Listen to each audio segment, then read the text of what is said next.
अध्याय 4 रासायनिक बलगत लेक्चर 1 और लेक्चर 2 कर चुके थे। आज हम लोग का तीसरा क्लास है रासायनिक बलगत का, यही ना। हम लोग लास्ट क्लास में पढ़े थे अभिक्रिया वेग और वेग स्थिरांक में क्या अंतर है, उसका क्वेश्चन देखे थे। ठीक है, एक पॉइंट और नोट करके लिख लीजिएगा। वेग स्थिरांक केवल तापमान पर निर्भर करता है। ठीक है जी, जो वेग स्थिरांक है किस पर निर्भर करता है? केवल तापमान पर निर्भर करता है। ठीक है ना। अब बात समझिएगा। अब हम लोग का एक नया टॉपिक स्टार्ट हो रहा है। इस टॉपिक का नाम है अभिक्रिया की कोटि। ठीक है, ऑर्डर ऑफ रिएक्शन इंग्लिश में बोलते हैं। ठीक है, देखिए क्या था, हम लोग वेग नियम पढ़े थे, यही ना जी। क्या पढ़े थे? वेग नियम। देखिए क्या था वेग नियम।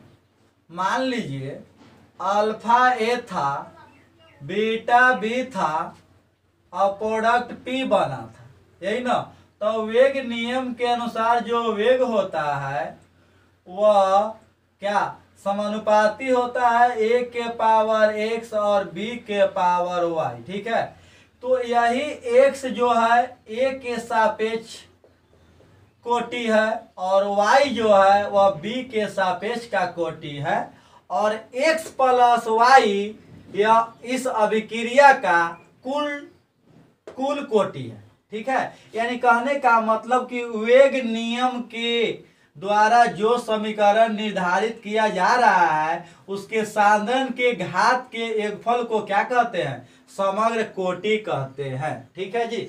तो अब हम लोग बात करें, देखिए तो हम लोग का टॉपिक है अभिक्रिया की कोटि से आप क्या समझते हैं, यही ना। देखिए किसी रासायनिक अभिक्रिया के प्रयोग द्वारा बताए थे कि देखिए हम लोग का अल्फा था ना, तो यहाँ अल्फा ना होना चाहिए, नहीं, यह प्रयोग द्वारा जो मिल जाए उसी को लेके चलेंगे। तो किसी रासायनिक अभिक्रिया के प्रयोग द्वारा निर्धारित वेग समीकरण में प्रयुक्त मोलर सांद्रण पद के घात, ये जो घात था, घात को उस अभिकारक के सापेक्ष अभिक्रिया कोटि तथा सांद्रण पदों के घातों के योगफल को अभिक्रिया का समग्र कोटि कहा जाता है। बात समझ में आया? जैसे यहाँ लिखे हम लोग वेग बराबर के ए के पावर एक्स बी के पावर वाई। तो ए के सापेक्ष कोटि एक्स है, बी के सापेक्ष कोटि वाई है, लेकिन समग्र कुल कोटि कितना है? X plus y. ठीक है, ठीक ना। तो कुल कोटि जो कितना होगा? एक्स प्लस वाई होगा। तो अब देखिए अभिक्रिया कोटि क्लियर है ना। तो यही लिखवाया है, सांद्रण पदों के घातों के योगफल को अभिक्रिया का समग्र कोटि कहते हैं, या अथवा दूसरा भाषा बोलना चाहेंगे तो अभिक्रिया के वेग को निर्धारित करने वाले अभिकारकों के मोलर सांद्रण के घातों के योगफल क्या कहलाता है? कोटि कहलाता है। ठीक है, देखिए इक्वेशन से पता चलेगा, समझा रहे हैं। हाँ देखिए एग्जाम्पल के रूप में समझिए। माना अभिक्रिया अल्फा ए बीटा बी से प्रोडक्ट बना था पी, यही ना जी। हाँ भाई, इसके अगर वेग नियम लिखना चाहे तो वेग बराबर के ए के पावर एक्स और बी के पावर वाई, यही ना। तो ए के सापेक्ष कोटि कितना है? एक्स है, यही ना। ए के सापेक्ष कोटि कितना हो गया? एक्स हो गया। और बी के सापेक्ष कोटि कितना हो गया? वाई हो गया। और इस अभिक्रिया का समग्र कोटि, अब अभिक्रिया के समग्र कोटि कितना हो गया? अभिक्रिया के समग्र कोटि कितना हो गया? एक्स प्लस वाई हो गया। क्लियर? यही बता रहे हैं कि वेग नियम लिखने के बाद ए के जितना घात होगा वह ए के सापेक्ष कोटि कहलाएगा, बी के सापेक्ष जो घात होगा बी के सापेक्ष कोटि कहलाएगा, और समग्र कुल कोटि चाहिए तो दोनों को क्या करेंगे, जोड़ देंगे। इसी को बोलते हैं क्या, अभिक्रिया का कुल कोटि। ठीक है, क्वेश्चन लिखिएगा। क्वेश्चन देखिएगा, अभिक्रिया की कोटि ज्ञात करें जब वेग कितना हो, इतना हो, यही ना।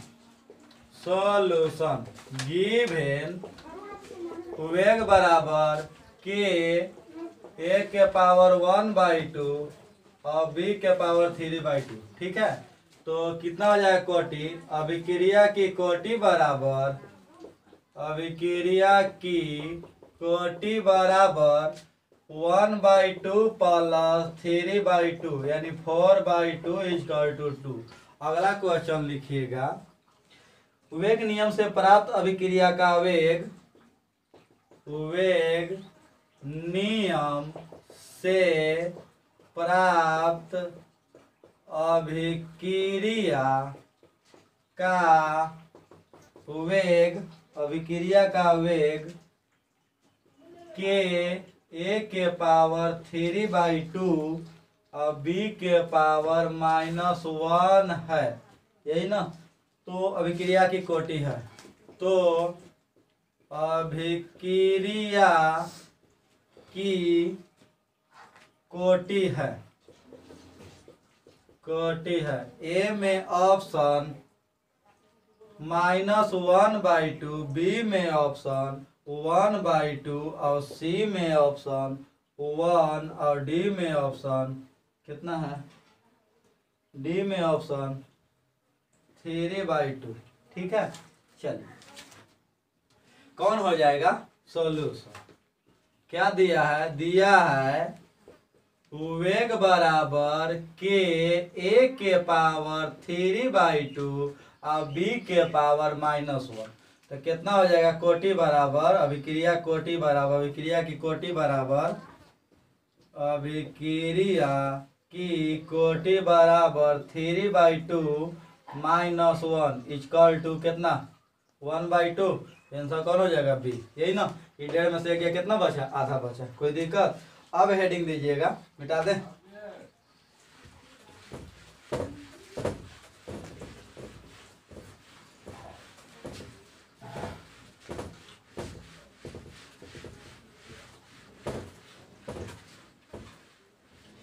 शून्य कोटि अभिक्रिया के उदाहरण, शून्य कोटि अभिक्रिया के उदाहरण, यही ना जी। देखिए पूछता है एग्जाम में, कुछ रिएक्शन दे देगा, अभिक्रिया दे देगा और पूछेगा कि यह किस कोटि अभिक्रिया का उदाहरण है। ठीक है, पहला H2 प्लस Cl2 सूर्य के प्रकाश में या सनलाइट में, सूर्य के प्रकाश में क्या बनाएगा, 2HCl। यह जो होता है शून्य कोटि अभिक्रिया को फॉलो करता है, इसको H न्यू एनर्जी भी दे सकते हैं। ठीक है, दूसरा जी NH3 को तोड़ते हैं Pt के प्रेजेंस में, तो N2 प्लस H2 बनाता है। बैलेंस कर लीजिए, 2NH3 कितना हो जाएगा, 3H2। ठीक है, इसी प्रकार तीसरा 2HI को तोड़ते हैं Au के प्रेजेंस में, तो ई बनाएगा H2 प्लस I2। यानी यह तीनों थोड़ा सा VVI है, याद कर लीजिएगा। ठीक ना, यानी ये सब जितने भी एग्जाम्पल है तीनों किसको फॉलो करेंगे, शून्य कोटि अभिक्रिया का फॉलो करते हैं। अब लिखिएगा प्रथम कोटि अभिक्रिया के उदाहरण, प्रथम कोटि अभिक्रिया के उदाहरण। ठीक है,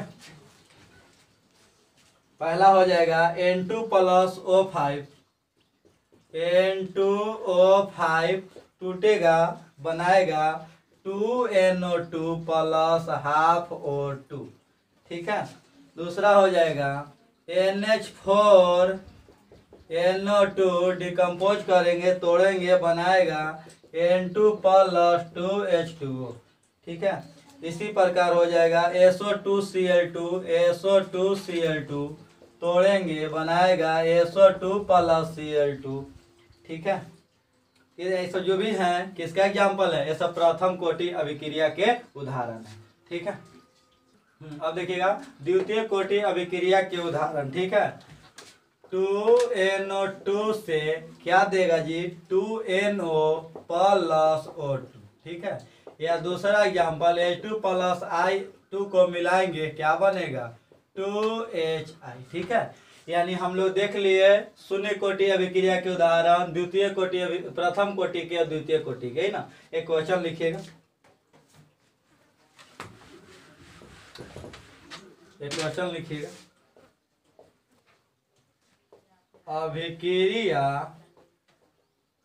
अभिक्रिया H2Cl2 गैसियस में है, सूर्य के प्रकाश 2HCl किस कोटि की अभिक्रिया है। ए में ऑप्शन है 2, बी में ऑप्शन है 1, सी में ऑप्शन है 0 और डी में ऑप्शन है 3। अभी लिखवाए हैं शून्य कोटि अभिक्रिया का उदाहरण, प्रथम कोटि अभिक्रिया के उदाहरण और द्वितीय कोटि अभिक्रिया के उदाहरण। तो H2 प्लस Cl2 मिलकर बना रहा है 2HCl, किसके उपस्थिति में, सूर्य के प्रकाश के उपस्थिति में। किस कोटि अभिक्रिया फॉलो करता है, 0 कोटि से, ठीक है। यही इतना था अभिक्रिया के कोटि के क्या एग्जाम, नोट करके लिख लीजिएगा।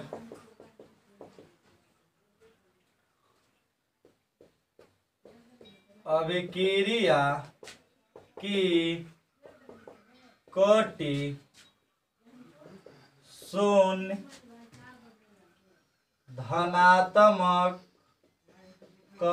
ऋणात्मक और भिन्न के रूप में हो सकता है, ठीक है जी। अभिक्रिया की कोटि शून्य भी हो सकता है, धनात्मक, ऋणात्मक और भिन्न के रूप में हो सकता है, ठीक है। अगला लिख दीजिएगा, अभिक्रिया की आणविकता, है ना, जिसको इंग्लिश में बोलते हैं मोलिकुलरिटी ऑफ ए रिएक्शन। देखिए मोलिकुलरिटी होता क्या है, जैसे मान लीजिए ए का 2 मोल भाग लिया और बी का 3 मोल भाग लिया और बना लिया मान लीजिए 4C, जो भी हो, ठीक है।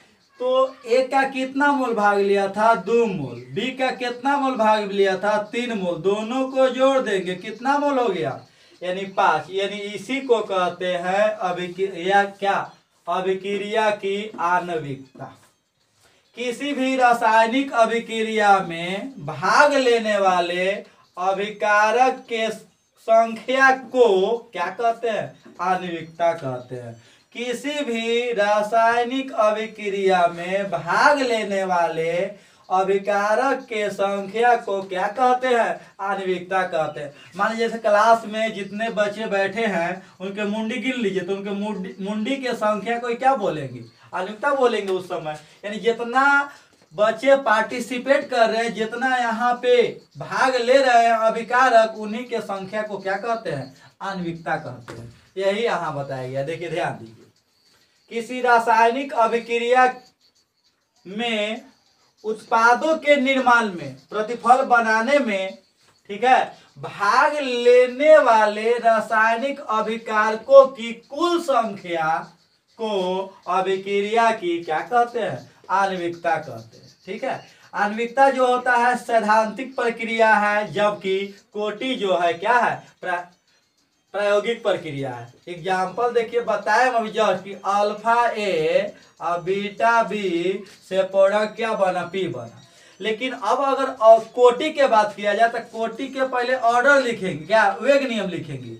अब वेग के ए, अब ए के पावर अल्फा आएगा, क्या आएगा कौन जान रहा है, प्रयोग के द्वारा मिलेगा ना। अब जो हम लोग प्रयोग करेंगे, प्रयोग के द्वारा जो प्राप्त होगा यहाँ पे, उसको ना कोटि बोलेंगे। लेकिन अगर हमसे आणविकता पूछा जाए तो आणविकता क्या बोलेंगे, आणविकता अगर हमरा से पूछा जाए तो यही ना बोलेंगे, एक कितना मोल भाग लिया है, अल्फा गो, बी का वो भाग लिया है, बीटा गो,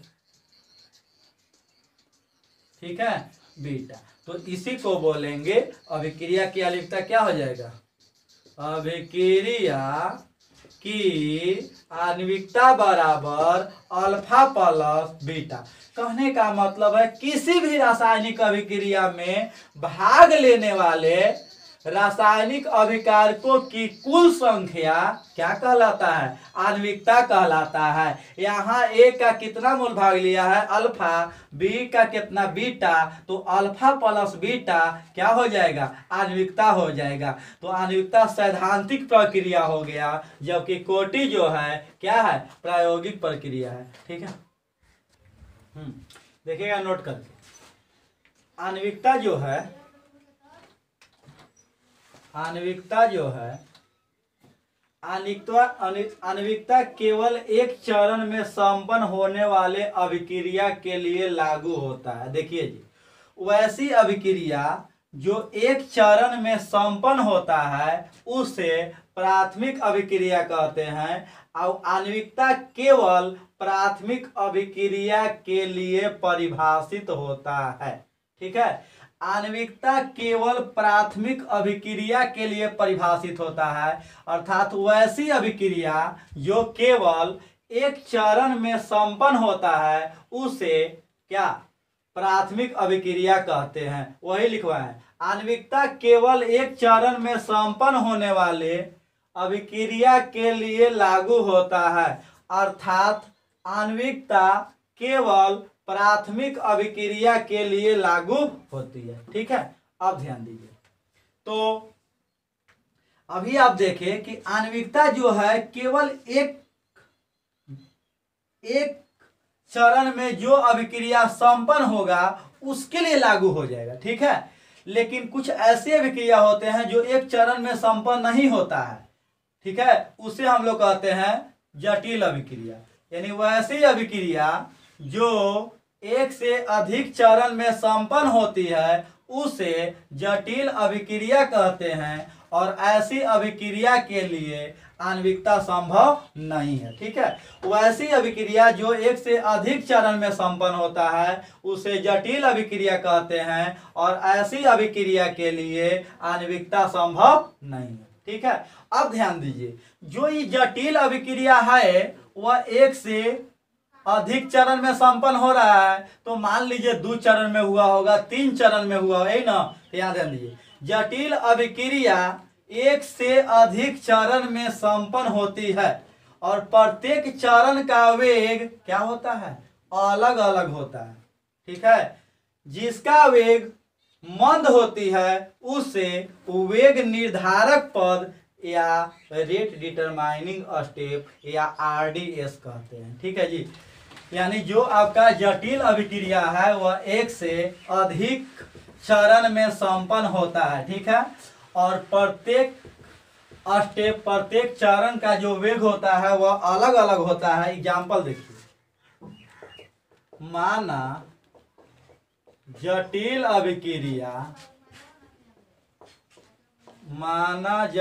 अभिक्रिया जी 2N2O5 से बना रहा है 4NO2 + O2। देखिए, यह जो आपका है जटिल अभिक्रिया है। ठीक है, अभी हम इसका आणविकता पूछे तो आप लोग 2 बोलिएगा तो गलत हो जाएगा। ठीक है, यानी इसका आणविकता 2 नहीं है, क्योंकि यह आपका जटिल कॉम्प्लेक्स रिएक्शन है।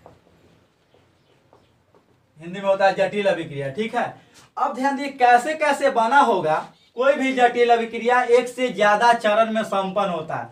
अभी हमको देखते हैं कि अभिक्रिया कैसे कैसे बना होगा, यही ना। देखिए, पहला बार क्या हुआ होगा कि N2O5 लिए होंगे और इसको तोड़े होंगे आप लोग, तो बना होगा NO2 + NO3। ठीक है, दूसरा स्टेप में आप लिए होंगे NO3 + N2O5।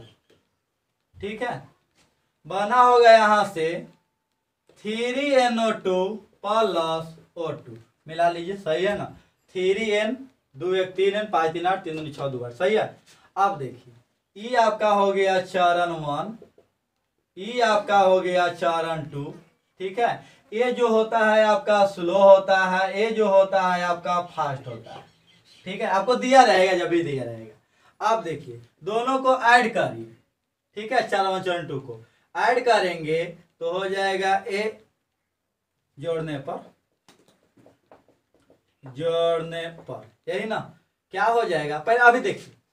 अगर इसका देखिए ये तो एक ही चरण में संपन्न हुआ है ना, N2O5 का तोड़े हैं तो NO2 प्लस NO3, तो इसका आणविकता कितना, तो 1, कितना आणविकता 1। अगर इसका आणविकता बात किया जाए तो देखिए यहाँ पे 1 मोल N2O5 का और 1 मोल NO3 का, कै मोल, 2 मोल, ठीक है। तो 2 आणविकता इसका आया चरण 2 का, और चरण 1 का आणविकता कितना आया है, 1 आया है। जबकि इसके जटिल अभिक्रिया का कितना आणविकता बात करेंगे तो जटिल अभिक्रिया का आणविकता बताना संभव नहीं है। यह आपका जटिल अभिक्रिया है जिसका आणविकता बताना संभव नहीं है। लेकिन कोई भी जटिल अभिक्रिया एक से अधिक चरण में संपन्न होता है और उसके प्रत्येक चरण का आणविकता बताना संभव है, लेकिन जटिल अभिक्रिया का आणविकता बताना संभव नहीं है। अब जोड़ के देखिए NO3 2N2O5, ठीक है, 4NO2 plus NO3 plus O2, क्या हो गया, कट गया, क्या बचा, 2N2O5 plus 4NO2 plus O2। देखिए कहने का मतलब है कि इससे जो ये बना है डायरेक्टली नहीं बना है, पहले कैसे बना है, N2O5 को तोड़े होंगे तो NO2 प्लस NO3 बना होगा, फिर NO3 को रिएक्शन कराए होंगे N2O5 से तो 3NO2 प्लस O2 बना होगा, और दोनों को जोड़ेंगे तो क्या बनेगा, 2N2O5 plus 4NO2 plus O2। कहने का मतलब कि यह आपका एक जटिल अभिक्रिया है। तो जटिल अभिक्रिया एक से अधिक चरण में संपन्न हुआ, पहला बात, चरण 1 चरण 2, ठीक है। इसलिए अब इसका आणविकता 2 बोलिएगा, गलत हो जाएगा। देखिए ऐसे आणविकता जोड़ेंगे तो चरण 1 का 1 हो जाएगा और चरण 2 का कितना, 1 अब 1 2 हो रहा है, अलग अलग हो जा रहा है। और जटिल का बोलेंगे तो जटिल अभिक्रिया का आणविकता बताना संभव नहीं है, ठीक है, लेकिन उसके प्रत्येक चरण का आणविकता बताना संभव है। तो यह जटिल अभिक्रिया कितने चरण में संपन्न हुआ, चरण 1 और चरण 2, 2 चरण में संपन्न हुआ। चरण 1 का आणविकता कितना है, 1 है, और चरण 2 का आणविकता कितना है, 1 और 1 कितना, 2 है, ठीक है। अब देखिए चरण 1 स्लो है, इसलिए चरण को RDS कहेंगे, यानी वेग निर्धारक पद बोलेंगे, जबकि चरण 2 क्या है, फास्ट है, ठीक है। यहाँ देखिए ऊपर जो एग्जाम्पल दिए, ऊपर दिए गए उदाहरण में चरण 1 की जो आणविकता है कितना था, 1 था, इसलिए इसे एकान्विक अभिक्रिया कहते हैं। और चरण 2 में जो आणविकता था 2 था, इसलिए इसे द्विआण्विक अभिक्रिया कहते हैं। और चरण 1 का जो वेग था, स्लो था, धीमा था, इसलिए चरण 1 को क्या बोलते हैं, वेग निर्धारक पद कहते हैं, ठीक है। यहाँ तक अब हम लोग देखेंगे कोटि और आणविकता में अंतर का क्वेश्चन। क्वेश्चन देखिएगा, अभिक्रिया की आणविकता एवं कोटि में अंतर लिखे, यही ना। एक साइड में लिखे हैं अभिक्रिया की आणविकता, एक साइड में लिखे हैं अभिक्रिया की कोटि। आणविकता बताए थे जी कि अभिकारकों के कणों की कुल संख्या को क्या कहेंगे, आणविकता कहेंगे। लेकिन कोटि क्या होता है, वेग को निर्धारित करने वाले अभिकारकों के मोलर सांद्रण के घातों के योगफल को क्या कहते हैं, कोटि कहते हैं, ठीक है। आणविकता जो होता है सैद्धांतिक प्रक्रिया होता है, जबकि कोटि जो है प्रायोगिक प्रक्रिया है। इसका मान केवल धन पूर्णांक होता है, अन्य कोई संख्या नहीं। इसका मान शून्य, भिन्न संख्या तथा पूर्णांक हो सकता है। यह केवल प्राथमिक अभिक्रियाएं के लिए मान्य है, जटिल अभिक्रिया के लिए नहीं। यह प्राथमिक तथा जटिल दोनों प्रकार के अभिक्रिया के लिए मान्य है, ठीक है।